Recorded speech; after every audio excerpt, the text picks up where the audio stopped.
मनोज जरांगे यांनी केलेल्या वक्तव्यासंदर्भात तिकिटासाठी 2-3 लोकांकडून वेगवेगळ्या आरक्षणाची मागणी केली जाते।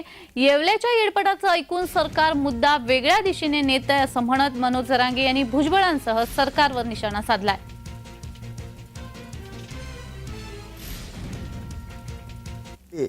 2-3 लोक आणि त्याचं एकट्याचं ऐकून येवल्याचं येडपट हे त्याचं ऐकून मराठ्यांची दिशा इकडे वळायची तिसरीकडे, म्हणजे त्याची लय गरज आहे आणि आमच्या 2-3ची लय गरज आहे आणि करोडो मराठ्यांनी तुमच्यावर आयुष्यभर तुमच्या आजापासून तुमच्यावर गुलाल फेकलाय, त्याचं काय रे?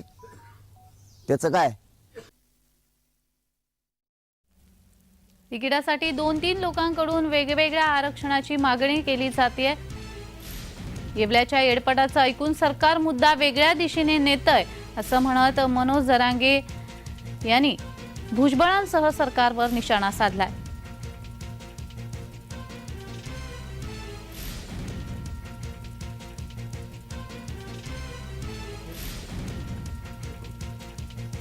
मनोज जरांगे यांनी भुजबळ यांच्यासह सरकारवर निशाणा साधलेला आहे।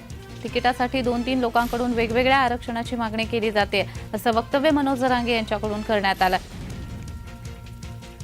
त्यांनी छगन भुजबळांवर देखील निशाणा साधलेला आहे। येवल्याच्या येडपटाचं ऐकून सरकार मुद्दा वेगळ्या दिशेने नेतंय असं त्यांनी म्हटलंय।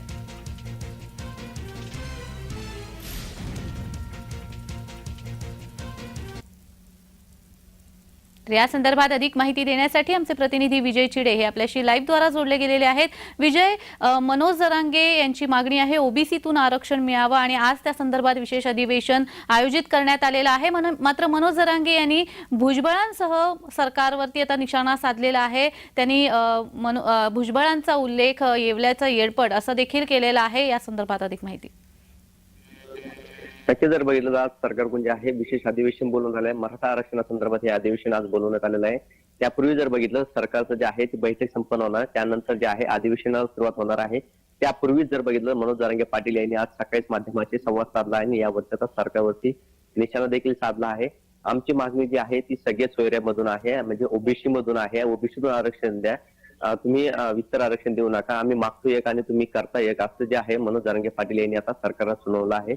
आणि थोडेफार लोकांसाठी तुम्ही जे आहे वेगळं आरक्षण आम्हाला देत आहे असं देखील त्यांनी म्हणलं आहे। त्यामुळे आता जर आज सख्या सोयऱ्यावरती आहे त्याच्यावरती तुम्ही पहिलं सत्र घ्या आणि त्यानंतर तुम्हाला जे काही करता येईल ते दुपारच्या नंतर करा, मात्र पहिलं तुम्ही सगळे सोयरे यावरती चर्चा करा अधिवेशनावरती। सर्व आमदार असतील, मंत्री असतील, त्यांनी आता आरक्षणावरती बोला, कोणीही मराठ्यांच्या विरुद्ध बोलू नये असं देखील त्यांनी म्हणलंय। नाहीतर तुम्हाला पश्चाताप काय आहे हे देखील तुम्हाला समजेल असं देखील मनोज जरांगे पाटील यांनी आज सकाळी माध्यमांशी बोलताना म्हणलेलं आहे। जी विजय, या संदर्भात त्यांनी आणखी देखील एक मुद्दा उपस्थित केलेला आहे। त्यांनी म्हटलेलं आहे की जर सगळे सोयरेंचा मुद्दा घेतला नाही तर यापुढे यापेक्षा मोठं देखील आंदोलन होण्याची शक्यता त्यांनी वर्तवलेली आहे। या संदर्भात काय सांगा?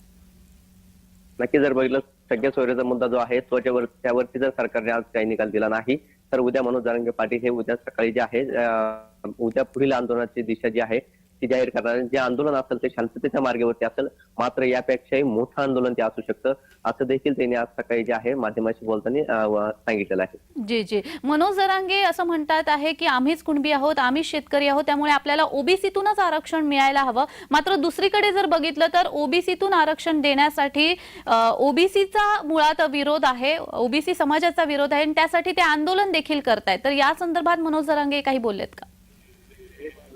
नाही, या बाबतीत कुठली प्रतिक्रिया जी आहे ती मनोज जरांगे पाटील यांनी दिलेली नाही। मात्र आमच्या नोंदी ज्या आहेत त्या ओबीसी मधून सापडल्या आहेत, कुणबीच्या नोंदी आमच्या सापडलेल्या आहेत, त्यामुळे आम्ही देखील ओबीसी मध्येच आहोत अशी प्रतिक्रिया जी आहे ती मनोज जरांगे पाटील हे वारंवार देताना आपल्याला पाहायला मिळत आहे। त्यामुळे आता ओबीसीचे जे आंदोलन चालू आहे त्यांना कुठेही मनोज जरांगे पाटील यांनी वक्तव्य केलेलं नाही। मात्र आता नोंदी ज्या आहेत त्या आमच्या कुणबीमधून सापडलेल्या असल्यामुळे आता आम्ही कुणबीच आहोत आणि ओबीसी मधूनच आरक्षण द्यावं अशी मागणी जी आहे ती आता मनोज जरांगे पाटील यांनी लावून धरलेली आहे। जी धन्यवाद विजय, तुम्ही दिलेल्या या सविस्तर माहितीसाठी।